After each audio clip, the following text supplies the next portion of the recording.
Hello class, in this video I will show you how to use the 30-60-90 and the 45-45-90 right triangles to determine the exact value of a trigonometric expression that has one of those angles.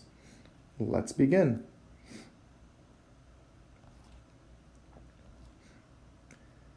So the first thing I'm going to do is I'm going to fill out the sides and the angles for the 30-60-90 and the 45-45-90 right triangles. So for the 30-60-90, I'm going to start with the 90-degree angle in the bottom left-hand corner. And that is pi halves. Bottom right-hand corner, we're going to label that 30 degrees. That is pi sixths. And in the top left, this is 60 degrees, and that is labeled pi thirds. The side that is opposite of the smallest angle is going to be the smallest side. So this is going to be 1. The side opposite of the largest angle is going to be the largest side. And in this case, it's going to be a 2. And the side opposite of the 60-degree angle will be the square root of 3. And that is your first special right triangle. That will help you figure out the cosine, sine, tangent, so forth of angles 60, 30, and 90. The second right triangle is a 45, 45, 90. So both of these angles here are 45 and 45. And that is pi fourths. And the only angle that remains is the 90-degree angle, which is pi halves. Since these two angles are equal, their opposite sides are going to be equal, and they're both going to equal 1. The hypotenuse is going to be the square root of 2. And that is your second special right triangle. Using this right triangle, you can find the cosine, sine, tangent of 45 degrees or 90 degrees. Let's begin. I want to find the cosine of pi thirds. So what I'm going to do is I'm going to find the angle pi thirds. And that happens to be the angle that I just highlighted in green. And remember that cosine is equal to the adjacent side divided by the hypotenuse. So the adjacent side for 60 is 1. And the hypotenuse is 2. So the cosine of pi thirds is equal to 1/2. Now we can verify that statement using Decimus. So what I'm going to do is I'm going to get out of here, and I'm going to go into Decimus. And there's a little wrench on the top right-hand corner. I'm going to click on the wrench, and I want to make sure that Decimus is in radians.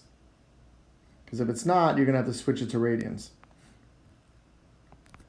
Then I'm going to go over here to functions. And the first thing that pops up are the trig functions. And this will be cosine of pi divided by 3. And notice that 0.5 is a half. Now you don't have to go over here to functions to find cosine. You can just type in the word or the phrase cos, and it'll do the same thing.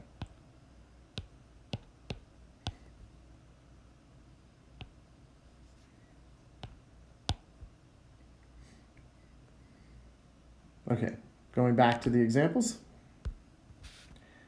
Cosecant of pi fourths. From the reciprocal identity states that the cosecant of pi fourths is equal to 1 divided by the sine of pi fourths. So we're going to go to the 45, 45, 90 right triangle. And you can choose any 45 degree you like. So I'm going to choose the top one. And sine is the opposite side divided by the hypotenuse. So in this case, the opposite side is 1, and the hypotenuse is the square root of 2. So the reciprocal would be the square root of 2. So the cosecant of pi fourths is the square root of 2.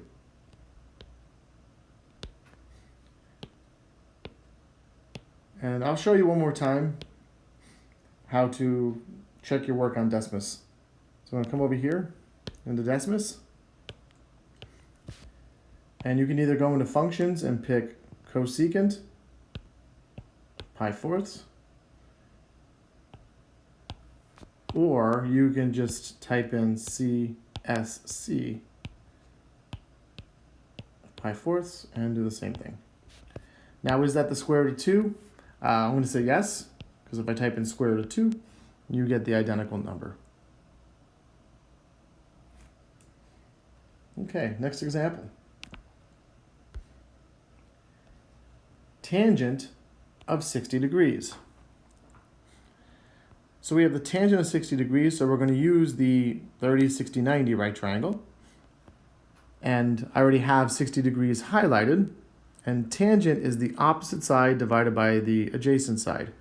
So in this case, the tangent of 60 degrees is going to equal the square root of 3 divided by 1, which is just the square root of 3. So the tangent of 60 degrees is the square root of 3.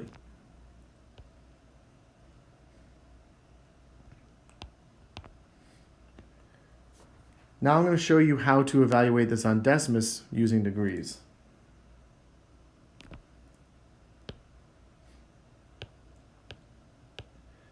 So come on over here to the top right hand corner and hit the wrench. And I would like you to click on degrees. Now, when you type in tangent of 60, 1.732 ... that should be the square root of 3. There you go. Now, if you didn't change this to degrees and you left this as radians, notice the value that you will get for the tangent of 60 degrees. That is not correct. Tangent of 60 is not 0.32 ... So it's very important that if you're working in degrees, you change Decimus to degrees. If you're working in radians, you change Decimus to radians.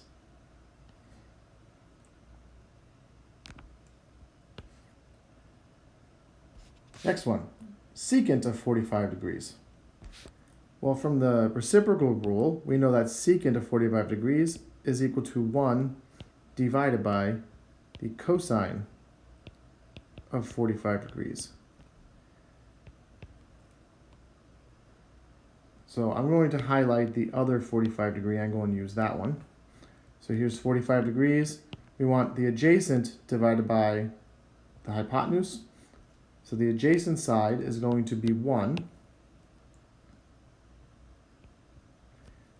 And the hypotenuse is the square root of 2. And that is in the denominator with a 1 in the numerator. So taking this reciprocal of 1 divided by the square root of 2, that is the square root of 2. So the secant of 45 degrees is equal to the square root of 2.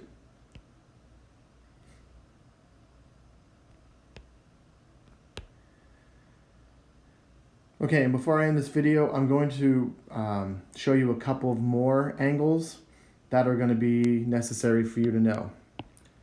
So the first angle is 0. The sine of 0 degrees is 0. The cosine of 0 degrees is 1. And the tangent of 0 degrees is 0. So for the reciprocals, the cosecant of 0 degrees, that is undefined. And notice I didn't write an equal sign there, I just wrote an arrow. The secant of 0 degrees is 1, and the cotangent of 0 degrees is undefined. I noticed I put an arrow there, that should have been an equal sign.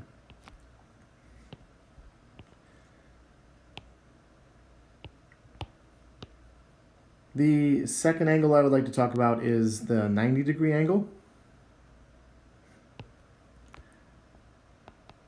So sine of 90 degrees, that is equal to 1. Cosine of 90 degrees, which I can write as pi halves, that is equal to 0.